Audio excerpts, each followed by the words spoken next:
আসসালামু আলাইকুম। বাংলাদেশ বেতার গোপালগঞ্জ খবর পড়ছি প্রদ্যোৎ রায়।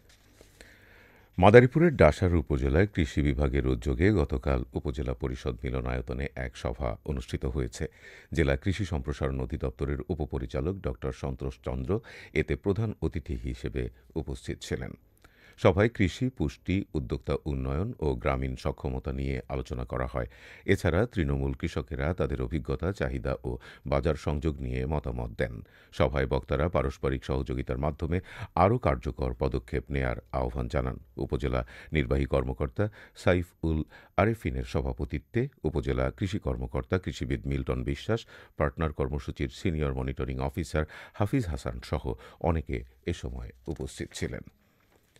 মাদারীপুরে মাছ ধরার নিষিদ্ধ সময়ে কর্মহীন হয়ে পড়া নিবন্ধিত ৭৫ জন জেলের মাঝে বিনামূল্যে বকনা বাছুর বিতরণ করা হয়েছে। দেশীয় মাছ ও শামুক সংরক্ষণ ও উন্নয়ন প্রকল্পের আওতায় সোমবার উপজেলা পরিষদ প্রাঙ্গণে এসব বাছুর বিতরণ কার্যক্রম বাস্তবায়ন করা হয়। সদর উপজেলা নির্বাহী কর্মকর্তা ওয়াদিয়া শাবাব, জেলা মৎস্য কর্মকর্তা মোহাম্মদ হাদিউজ্জামান, সিনিয়র উপজেলা মৎস্য কর্মকর্তা তপন কুমার মজুমদার, উপজেলা প্রাণী সম্পদ কর্মকর্তা doctor Ruhul Amin, UP chairman Mohammad Harunur Rashid সহ উপকারভোগী জেলেরা এ সময় উপস্থিত ছিলেন। গোপালগঞ্জ পৌরসভাধীন পোস্ট অফিস মোড়, বিসিক ও হরিদাসপুরে ব্রিজ সংলগ্ন এলাকায় মোবাইল কোর্ট পরিচালনা করা হয়। জেলা প্রশাসকের কার্যালয়ে নির্বাহী ম্যাজিস্ট্রেট ও ভ্রাম্যমাণ আদালতের বিচারক মোহাম্মদ রাসেল মুন্সি এ মোবাইল কোর্ট পরিচালনা করেন। মোবাইল কোর্টে ভোক্তা অধিকার সংরক্ষণ আইন ২০০৯, ওজন ও পরিমাপ মানদণ্ড আইন ২০১৮ এবং Bangladesh standards and testing institution আইন ২০১৮ এর অধীনে ৪টি মামলায় মোট ৬৭,০০০ টাকা অর্থদণ্ড প্রদান করা হয়। এদিকে নিষিদ্ধ পলিথিন শপিং ব্যাগ ব্যবহার রোধকল্পে ফরিদপুরে অভিযান পরিচালনা করেছে জেলা প্রশাসন ও পরিবেশ অধিদপ্তর। গতকাল দুপুরে জেলা প্রশাসনের সহকারী কমিশনার ইনসানা তানজিন ইকো ও মোসাম্মত জান্নাতুল সুলতানা এ অভিযান পরিচালনা করেন। অভিযানকালে নিষিদ্ধ পলিথিন ব্যাগ ব্যবহার করায় নিউ মার্কেটের ব্যবসায়ী অমল কুমার সাহা স্টোর, হাজী শরীয়তুল্লাহ বাজারের হাবিব স্টোর, রেজওয়ান ট্রেডার্স ও স্বর্ণা ডিপো নামক ৪টি প্রতিষ্ঠানকে মোট ৬,০০০ টাকা জরিমানা করা হয়। এছাড়া এসব ব্যবসায়ী প্রতিষ্ঠান থেকে ২৩৩ কেজি নিষিদ্ধ পলিথিন শপিং ব্যাগ জব্দ করে আদালত। জেলা পরিবেশ অধিদপ্তরের পরিদর্শক মোহাম্মদ জাহিদ হাসান সহ পুলিশ সদস্যরা এ সময় উপস্থিত ছিলেন। মুক্তিযুদ্ধের সংগঠক যুক্তফ্রন্ট সরকারের বন ও খাদ্যমন্ত্রী গৌরচন্দ্র বালার ২০তম মৃত্যুবার্ষিকী আজ।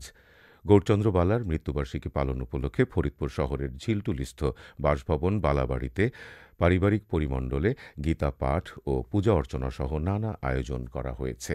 উল্লেখ্য, ১৯৫৪ সালে পাকিস্তান প্রাদেশিক পরিষদের নির্বাচনে ক্ষমতাসীন মুসলিম লীগের মন্ত্রীর জামানত বাজেয়াপ্ত করে প্রাদেশিক পরিষদের সদস্য নির্বাচিত হন তিনি। ১৯৫৬ থেকে ১৯৫৮ সাল সামরিক আইন জারির পূর্ব পর্যন্ত তিনি যুক্তফ্রন্ট মন্ত্রিপরিষদে প্রথমে বন এবং পরে খাদ্যমন্ত্রী হিসেবে দায়িত্ব পালন করেন। ১৯৬২ থেকে ১৯৬৯ পর্যন্ত স্বৈরাচারী আইয়ুব বিরোধী আন্দোলনে তিনি সক্রিয়ভাবে অংশ নেন। ৭০-এর নির্বাচনে তিনি তৎকালীন ফরিদপুর ৩ আসন থেকে প্রাদেশিক পরিষদের সদস্য নির্বাচিত হন। ১৯৭১ সালে মহান মুক্তিযুদ্ধের সময় তিনি দক্ষিণ পশ্চিমাঞ্চলের ভারপ্রাপ্ত চেয়ারম্যান হিসেবে দায়িত্ব পালন করেন। ২০০৫ সালের এই দিনে তিনি ফরিদপুর শহরের ঝিলটুলিস্থ বাসভবনে ৭৮ বছর বয়সে শেষ নিঃশ্বাস ত্যাগ করেন। মৃত্যুকালে তিনি স্ত্রী, ৩ ছেলে ও ২ মেয়ে রেখে গেছেন। ফরিদপুর শহরের একটি ভাড়া বাসা থেকে মাদকসহ খালেদ মোহাম্মদ তুর্য ও তার স্ত্রী আইরিন বেগমকে গ্রেফতার করেছে যৌথ বাহিনী। পুলিশ জানায়, গতকাল গোপন সংবাদের ভিত্তিতে যৌথ বাহিনী অভিযান চালিয়ে ঝিলটুলি এলাকায় একটি বাড়ি থেকে তাদের গ্রেফতার করে। এ সময় তাদের কাছ থেকে ৬০ পিস ইয়াবা ও মাদক সেবনের বিভিন্ন সরঞ্জাম উদ্ধার করা হয়। পুলিশ আরও জানায়, এই দম্পতি শহরের ছিনতাইসহ নানান সন্ত্রাসী কার্যকলাপের সাথে জড়িত। এদের নামে কোতোয়ালি থানায় ডাকাতির চেষ্টা, ছিনতাই ও মাদকসহ মোট ৫টি মামলা রয়েছে। এ ঘটনায় থানায় মামলা দায়ের করার পর তাদের আদালতে পাঠানো হয়েছে। মাদারীপুর সদর উপজেলার মোস্তফাপুর ব্রিজ এলাকায় বাসের ধাক্কায় সরোজ আলী নামে এক কাঁচামাল ব্যবসায়ী নিহত হয়েছে এবং আহত হয়েছে বোরহান হাওলাদার নামে এক ভ্যান চালক। পুলিশ জানায়, সকালে সরোজ আলী অটোভ্যানে করে কাঁচামাল কিনতে মোস্তফাপুর আড়তে যাচ্ছিলেন। এ সময় বড় ব্রিজ এলাকায় ঢাকাগামী একটি বাস ভ্যানটিকে ধাক্কা দিলে ভ্যানটি সড়কের খাদে পড়ে যায়। ঘটনাস্থলেই মারা যান সরোজ আলী। খবর পেয়ে মরদেহটি উদ্ধার করেছে পুলিশ। মরদেহটি ময়নাতদন্তের জন্য মাদারীপুর সদর হাসপাতাল মর্গে পাঠানো হয়েছে।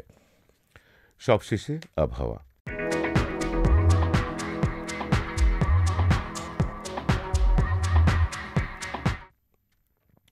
আজ বেলা ১টা পর্যন্ত দেশের অভ্যন্তরীণ নদীবন্দরসমূহের জন্য আবহাওয়ার পূর্বাভাসে বলা হয়েছে, রাজশাহী, পাবনা, বগুড়া, টাঙ্গাইল, ময়মনসিংহ, ঢাকা, ফরিদপুর, কুষ্টিয়া, যশোর, খুলনা, বরিশাল, পটুয়াখালী, কুমিল্লা, নোয়াখালী, চট্টগ্রাম, কক্সবাজার এবং সিলেট অঞ্চলসমূহের উপর দিয়ে দক্ষিণ অথবা দক্ষিণ-পূর্ব দিক থেকে ঘণ্টায় ৪৫ থেকে ৬০ কিলোমিটার বেগে অস্থায়ীভাবে দমকা অথবা ঝোড়ো হাওয়া সহ বৃষ্টি অথবা বজ্রসহ বৃষ্টি হতে পারে। এসব এলাকার নদীবন্দরসমূহকে ১ নম্বর সতর্ক সংকেত দেখাতে বলা হয়েছে।